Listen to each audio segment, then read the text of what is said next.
नमस्कार, बुलेटिन में आपका स्वागत है। मैं हूं अविनाश और आइए खबरों का सिलसिला शुरू करते हैं। आज उरी सर्जिकल स्ट्राइक को 5 साल पूरे हो गए हैं। सीएम शिवराज ने उरी सर्जिकल स्ट्राइक के 5 साल पूरा होने पर ट्वीट किया है।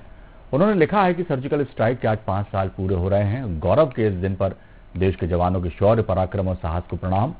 प्रधानमंत्री नरेंद्र मोदी जी के कुशल नेतृत्व का अभिनंदन।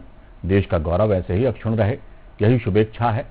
पीएम मोदी के नेतृत्व में ये नया भारत है। हम भारतीय अहिंसा के पुजारी हैं, लेकिन आवश्यकता पड़ने पर मुंहतोड़ जवाब देना भी जानते हैं। आज के ही दिन भारतीय शूरवीरों ने पाकिस्तान में घुसकर आतंकियों को मुंहतोड़ जवाब दिया था और ये बता दिया था कि अब भारत बदल गया है। आपको बता दें कि 28-29 सितंबर की दरमियानी रात में भारतीय सेना के जवानों ने आतंकवाद के खिलाफ अब तक के बेहतरीन मिशन में से एक को अंजाम दिया था।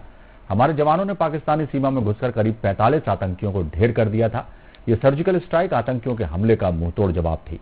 जम्मू कश्मीर के उरी सेक्टर में आतंकवादियों ने भारतीय आर्मी कैंप पर हमला किया था, जिसमें सेना के 18 जवान शहीद हो गए थे। इसे लेकर पूरे देश में आक्रोश था। तब प्रधानमंत्री नरेंद्र मोदी ने कहा था कि जवानों के बलिदान को व्यर्थ नहीं जाने देंगे। उरी सर्जिकल स्ट्राइक की खास बात यह थी कि इसमें भारतीय जवानों को एक खरोंच तक नहीं आई थी। सर्जिकल स्ट्राइक करने वाली टीम में 30 जवान शामिल थे। आज हम सेना के जवानों के उस अदम्य साहस की 5वीं वर्षगांठ मना रहे हैं। उरी सर्जिकल स्ट्राइक सेना के सबसे बेहतरीन मिशन में से एक है।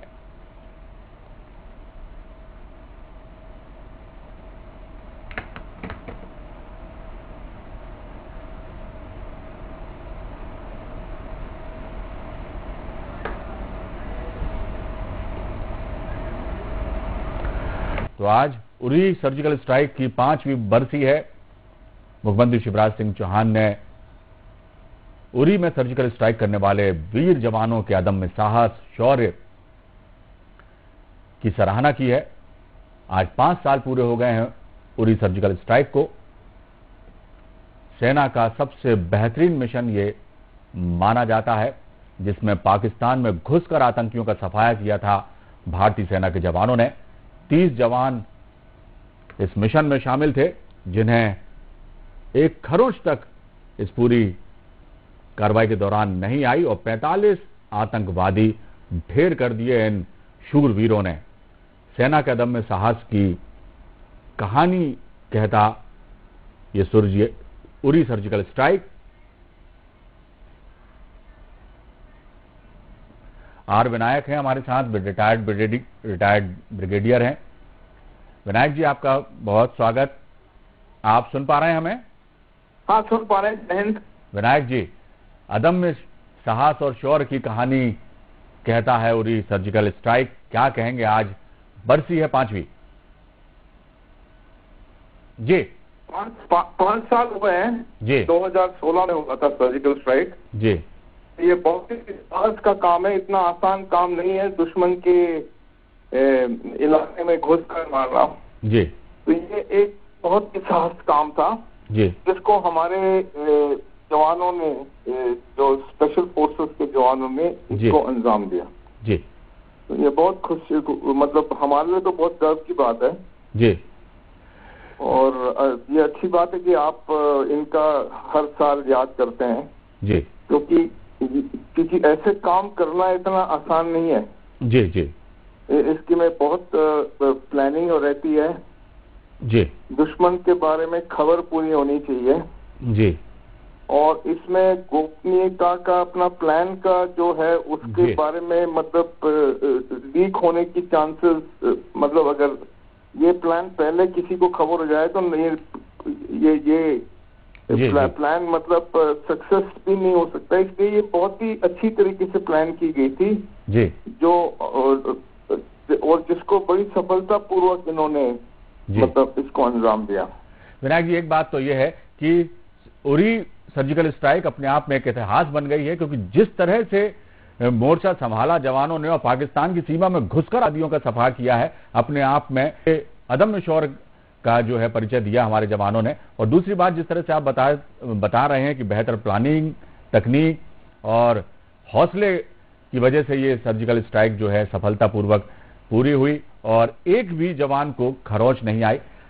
हमारी भारतीय सेना ने एक बार नहीं, हमेशा ही दुश्मनों के दांत खट्टे किए हैं। चाहे युद्ध में कई युद्ध हम पाकिस्तान के साथ हमारे हुए, चाइना के साथ हुए और कारगिल युद्ध भी हुआ।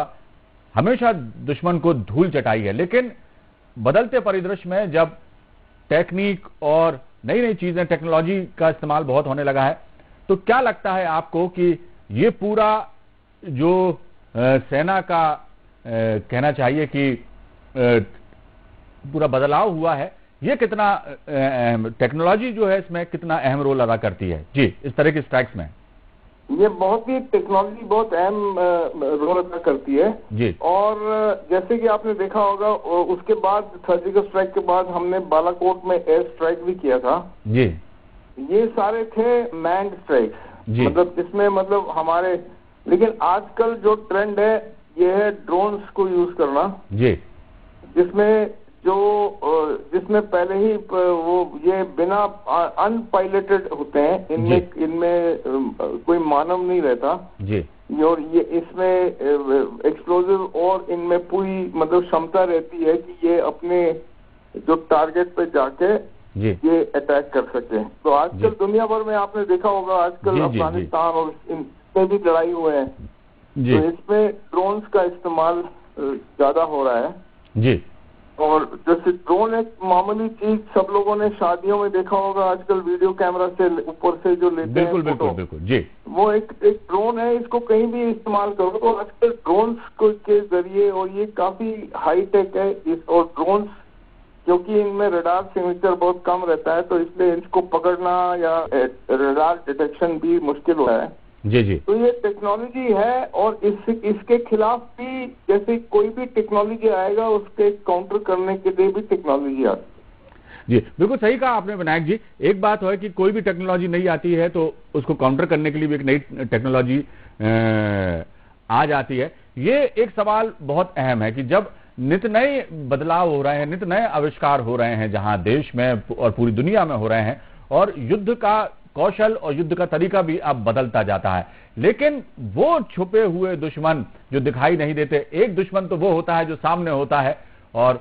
उसको हराना या परास्त करना या उसका सामना करना तो फिर भी आसान है, लेकिन जो अंदरूनी दुश्मन होते हैं खुफिया तंत्र के जरिए जिनका पता लगाया जाए, तो अब ये दोनों ही चीजें हैं। इनमें सेना जो है हमारी निश्चित तौर पर बहुत एडवांस हो चुकी है और क्या लगता है आप आने वाले समय में कितना और आधुनिकीकरण की जरूरत है हमारी सेना को? जी, आधुनिक सेना तो अपना काम करेगा जी, लेकिन जो आजकल के जो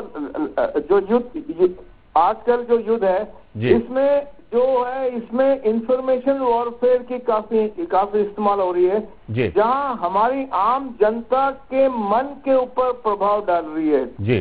तो इसको जो आम जनता के मन पे जो प्रभाव डाल रही है ये सोशल मीडिया, जितने भी ये व्हाट्सएप, ट्विटर, जो भी सोशल मीडिया के साधन है और जो हमारे ये पुरानी टेक्निक है प्रोपेगेंडा का, आप गलत खबर फैलाते जाओ, प्रोपेगेंडा फैलाते जाओ और दुश्मन को बिना लड़के हराते जाओ। तो ये जो मतलब जो आम जनता को सतर्क रहना है और एक चीज हमको ध्यान करना है कि हमारा भारत जो है ये सबसे बड़ी डेमोक्रेसी है, हमारे फ्रीडम है, लेकिन हमारा नेशनल नैरेटिव और नेशनल इंटरेस्ट के खिलाफ हर एक को गर्व होना चाहिए। मतलब रास्ते पे चलने से ज्यादा हमको भारत के लिए वो ऐसा मतलब तो हमारी फीलिंग होनी चाहिए कि हमारे देश के खिलाफ कोई भी बोले बिल्कुल तो हमको उसके खिलाफ कार्रवाई करना चाहिए। सबसे पहले आम जनता और युवा पीढ़ी से मेरा एक निवेदन है कि ये झूठी खबरें को इसको मत बिल्कुल करें क्योंकि ये आपका मन चेंज कर रहे हैं। अगर आपका मन चेंज हो गया तो आप ही एक दुश्मन हो जाओगे हमारे देश के लिए। ये बिल्कुल सही कहा आपने विनायक जी कि आधी जंग तो मन से भी लड़ी जा सकती है और यदि ये भ्रम का माहौल जो पैदा करता है ये दुश्मन की, ये भी एक चाल है, इससे भी हमें बचना है। सोशल मीडिया के जरिए जो इस तरह की गंद फैलाई जा रही है, जिस तरह का दुष्प्रचार किया जा रहा है और सीधे सीधे एक तरह से आम आदमी के मानस पर जो अटैक किया जा रहा है, ये भी एक तरह का युद्ध है। तो इससे भी हमें लड़ना है और सेना तो अपना काम कर ही रही है, जनता भी उसके साथ जुड़कर यदि अपना कर्तव्य का निर्वहन करे तो कोई भी दुश्मन कितना भी ताकतवर हो हमें हरा नहीं सकता। विनायक जी, ये बिल्कुल सच कहा आपने। बहुत शुक्रिया हमसे चर्चा के लिए और इस उरी की 5वीं वर्षगांठ की आपको और आपकी सेना के जवानों को सबको बहुत बधाई। डॉक्टर बी वत्स हैं, कर्नल हैं, रिटायर्ड, वो भी हमारे साथ जुड़े हुए हैं। वत्स साहब, आपका बहुत स्वागत। आप सुन रहे हैं हमें? जी नमस्कार, जय हिंद। जय हिंद सर। क्या कहेंगे, उरी सर्जिकल स्ट्राइक की 5वीं बरसी है। गर्व से सीना चौड़ा हो जाता है जब जिक्र होता है उन जवानों का जिन्होंने पाकिस्तान में घुसकर आतंकियों को मार गिराया था, अदम्य साहस का परिचय दिया था, अपने आप में इतिहास रचा था भारतीय सेना के जवानों ने। 5वीं वर्षगांठ है, क्या कहेंगे वत्स साहब? मैं आपके स्टेटमेंट से पूरी तरह से सहमत हूं जी। और इस बारे में ये कहना चाह रहा हूं कि सर्जिकल स्ट्राइक के साथ ही हमारे देश की जो सोच थी जी, उसमें बहुत बड़ा बदलाव आया जी। पहले हमारी सोच रिएक्टिव थी जी, यानी पाकिस्तान हमारे पे वॉर करता रहता था और हम डोजियर लिए घूमते रहते थे जी, उस सोच से हमारी सोच प्रोएक्टिव जी, यानी अगर आपने तुमने हमला किया तो हम घर में घुस के मारेंगे, उस वाली सोच में तब्दीली आई है जी। और उसी सोच का कारण है, उसी सोच के कारण आज चाइना भी हमारे सामने नजरें नीची करके बात करता है। गलवान और कैलाश रेंज पे हुई घटनाएं इस बात का सबूत है और साउथ चाइना सी में जिस तरीके से हमने चाइनीज नेवी को घेरा हुआ है, जिस तरह से रोका हुआ है, ये एक बहुत बड़ा उदाहरण है। मोदी जी की जो रिसेंट विजिट अभी 24 तारीख को यूएसए के अंदर में हुई, ये विश्व में सबसे बड़ा उदाहरण है। विश्व में टॉप लीडर को जिस प्रकार सम्मान दिया जाता है, यूएसए ने उसको सम्मान दिया है।